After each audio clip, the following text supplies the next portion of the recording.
लोग जानते हैं कि जंतर मंतर पे प्रोटेस्ट चल रहा है, किसी से छुपा नहीं है, किसी का निजी कारण भी नहीं है उस प्रोटेस्ट के लिए। सब अपने हक के लिए लड़ रहे हैं, स्टूडेंट जितने हैं सब अपने हक के लिए लड़ रहे हैं। आज अगर मैं ये कहूं कि इसमें मेरा कोई मैटर नहीं है, मेरा ये कहना गलत होगा। क्यों? क्योंकि कल मेरे बच्चे होंगे या आपके बच्चे होंगे, वो भी शिक्षा हासिल करेंगे। पढ़ाई हर किसी का अधिकार है पढ़ाई करना। अगर पढ़ाई को ही लोग बाग इस तरह से कंट्रोल कर लेंगे कि जब चाहे पेपर लीक हो गया, जब चाहे कुछ हो गया, तो बच्चों की मेहनत का क्या होगा? जो साल साल भर मेहनत करते हैं, 2-2 साल भर मेहनत करते हैं। नीट के पेपर में 20 बच्चों ने अपनी जान दी थी, किस लिए? कि पेपर लीक हो गया। साल भर मेहनत की, पेपर लीक हो गया। उनके माँ बाप ने उनकी फीसें कैसे भरी होंगी वो लोग जानते हैं। या आप लोगों ने भी अपने बच्चों की फीस भरी होगी, किस तरह से भरते हैं। कोई अपनी प्रॉपर्टी बेचा है, कोई अपना पुश्तैनी घर बेच देता है, कोई कुछ बेच देता है, किसी ने अपनी चीजें बेच दी घर की, बीवी बच्चों की, इसलिए कि मेरा बच्चा पढ़ लेगा तो आगे वो सारे सपने पूरे होंगे। नौकरी करता है, अच्छी नौकरी करेगा पढ़ लिख के, तो वो सारे परेशानियां दूर कर देगा। लेकिन उसी फीस में आपके पेपर लीक हो जाते हैं। जब पेपर लीक हो जाएंगे तो बच्चा कहां से पढ़ पाएगा बताइए? साल भर मेहनत करेगा, पेपर लीक, तो एक साल 2 साल पीछे चला गया ना। जो फीस भरी वो अलग। ये तो है नहीं कि जो फीस भर दी उसी में बच्चों को आप दोबारा उसको पढ़ाई करवाओगे।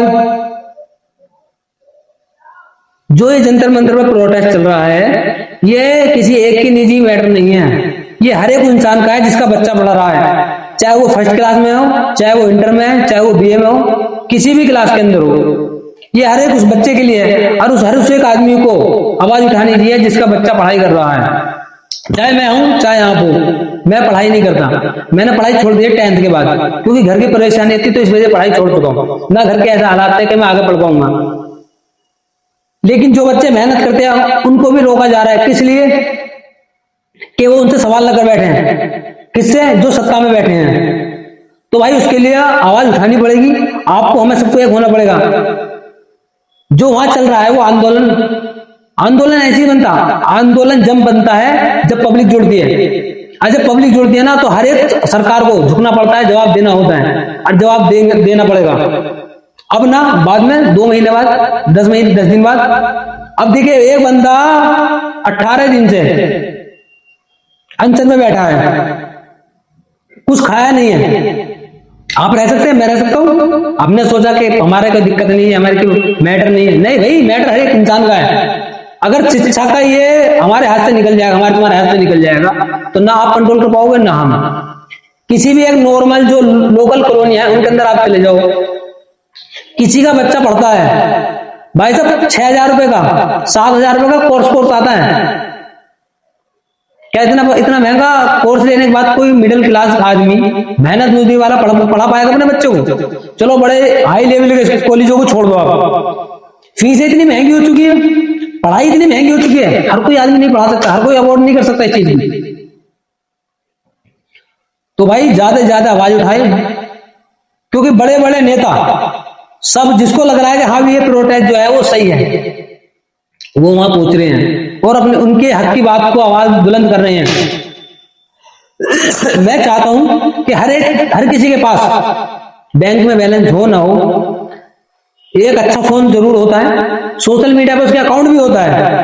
मैं चाहता हूं कि सब एक वीडियो अपने फोन से, अगर आप वहां ना ही जा सकते हैं या आपके पास इतना टाइम नहीं है, एक वीडियो बनाएं और सोशल मीडिया पर अपलोड करें उसके हक में कि हाँ जी उनको इस्तीफा देना होगा, या शिक्षा के अंदर जो ये घोटाले हो रहे हैं, परेशानियां हो रही हैं बच्चों को पढ़ने में, उसको सुधार कैसे किया जाए, इसके ऊपर अगर आप बात करेंगे, हर एक बंदा, चाहे किसी का छोटा भाई पढ़ रहा हो, चाहे किसी का बड़ा भाई पढ़ रहा हो, या किसी का बेटा पढ़ रहा हो, या किसी की बेटी पढ़ रही हो, जब तक आप लोग आवाज नहीं उठाएंगे, जनता से बड़ा कोई नहीं। सब जनता के नौकर हैं और वो सब गुलाम हैं, और उनको जनता की बात समझनी पड़ेगी। जब जब जनता ने एक होकर सवाल किया है, जब तक सरकार को झुकना पड़ा है और जवाब देना पड़ा है।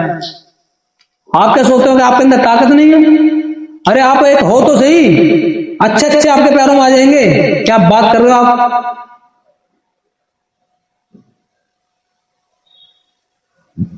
तो भाई मैं इतना ही कहना चाहूंगा, अपने एक वीडियो, जैसा भी आपका मन हो, जिस तरह से आप बोल सकते हो, लोग कहते हैं कि मुझ पे बोलना नहीं आता कैमरे के सामने। नहीं भाई, किसी बंद कमरे के अंदर चले जाओ, कहीं जंगल में चले जाओ, कहीं भी चले जाओ, एक वीडियो अपलोड कर दो जंतर मंतर में जो प्रोटेस्ट चल रहा है इसके हक में, कि भाई ये जो प्रोटेस्ट है किसी एक का निजी नहीं है, ये आने वाले भविष्य का है। जो बच्चे हैं वो हमारे हमारे भारत का भविष्य बनेंगे, ये उनके हक की लड़ाई है। आज हम नहीं पढ़ पाए, शायद हमारे बच्चे हमसे अच्छा एजुकेशन हासिल कर सकें। जब हम उनके हक के लिए लड़ेंगे तभी तो वो आगे अच्छी एजुकेशन हासिल कर पाएंगे। अगर हम लड़ेंगे ही नहीं तो वो कहां से हासिल कर लेंगे। आज हम गुलाम हैं, कल हमारे बच्चे गुलाम होंगे। आज हम सवाल नहीं पूछ सकते, कल हमारे बच्चे सवाल नहीं पूछेंगे। तो भाई आज शुरू करो, अभी शुरू करो आप लोग भी, और जितने आप लोगों के आसपास हैं सबको शुरू करना होगा। और हर एक बंदा जिसका भाई बहन बेटा कोई भी पढ़ रहा है, शिक्षा हासिल कर रहा है, उसको एक होना पड़ेगा। जंतर मंतर पर जाओ, जंतर मंतर पर नहीं जा सकते, वीडियो अपलोड करो, सोशल मीडिया को हैक कर दो। जब आप एक होकर आवाज उठाओगे, आंदोलन को मजबूत करोगे, इस प्रोटेस्ट को मजबूत करोगे, तो आप देखना सरकार तो सरकार अच्छे झुलाने हैं। अंग्रेज तक के झुक गए, अंग्रेज तक के। जब जब भारत का बंदा एक हुआ है ना, जब तक भारत का नागरिक एक हुआ है, अंग्रेजों को भी झुकना पड़ा। ये सरकार क्या है, ये नहीं झुकेगी। अहंकार तो अच्छे छोके न रहे। और इन्हें आसमान पे बैठे हैं, इनको जमीन पे लाने का काम आपका है, और आपको करना होगा ये काम। आप कब करोगे? जब आप एक होगे, आंदोलन से जुड़ोगे। एक भाई की मैंने वीडियो देखी, उसका परिवार बीजेपी से बिलोंग करता है, मानने वाले आरएसएस के हैं वो लोग। उसके बाप ने उस बंदे से ये बोला कि तेरे पास पैसा भी है, तुझे क्या दिक्कत है? वो कहता कि 20 बच्चे मारे गए, उनके बारे में तो सोचो। अपने फादर से बोलता है, उसका फादर कहता है तुझे उनसे क्या मतलब है, तेरे पास अच्छा पैसा है, अच्छी पोजीशन है, अच्छा को है, अच्छी जान पहचान है, तू अपना कर, अपना लाइफ में आगे बढ़। वो बंदा घर से निकलकर जंतर मंतर पर पहुंचा। जंतर मंतर पर पहुंचने के बाद उसने वहां उनके सपोर्ट में पहुंचा। बताइए उस बंदे का कितना बड़ा दिल है कि वो अपने फादर के ही अपोजिट जाकर, खिलाफ जाकर, और वो वहां पहुंचा है। तो भाई आपको भी मेहनत करनी होगी, आपको भी हिम्मत करनी होगी, आपको भी आंदोलन को मजबूत करना होगा। क्योंकि 18 दिन हो चुका है, कोई सी अनहोनी का इंतजार ना करो। जिस दिन सोनम वांगचुक जी को कुछ हो गया, मामला खराब हो जाएगा भाई देश का। कोई सवाल करने वाला नहीं होगा, ना आप भूखे बैठ सकते, ना मैं भूखा बैठ सकता हूं। जब हमें तुम्हें फर्क ही नहीं पड़ता किसी बात से, बाहर क्या हो रहा है दुनिया के अंदर, तो हम लोग कैसे सवाल कर पाएंगे? हमारे सामने कोई बंदा आए, हम तुम सवाल नहीं कर सकते, वहां जाके तुम अपनी बात जब रखेंगे। तो भाई मैं कहूंगा अपने सोशल मीडिया पर, सबका एक सोशल मीडिया होता है और सबके पास अच्छा फोन भी होता है। जेब में पैसे हो ना हो, पर 20-30 हजार का फोन जरूर मिलेगा।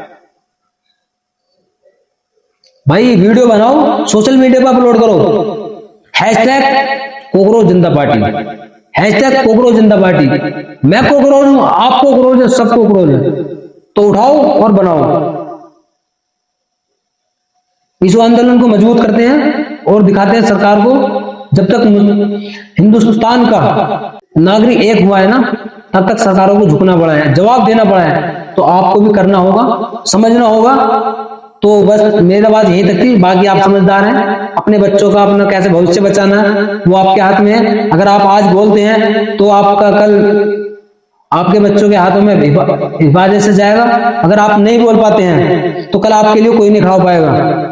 ये मौका है, हर कोई नहीं खड़ा होता, हर कोई खड़ा नहीं होता। 2011 के अंदर अन्ना हजारे जी ने आंदोलन शुरू किया था, उसके बाद सीजेपी ने आंदोलन शुरू किया, वो भी शिक्षा के लिए, किसी और मैटर के लिए नहीं है, केवल शिक्षा के लिए, कि हमारे बच्चे, आपके बच्चे अच्छी एजुकेशन हासिल कर सकें।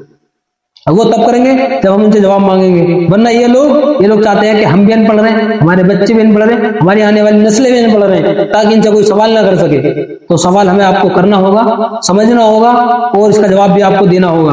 अगर मेरी बात आपको बुरी लगी तो हाथ जोड़ के आपसे माफी चाहता हूँ। मिलते हैं आपसे आगे।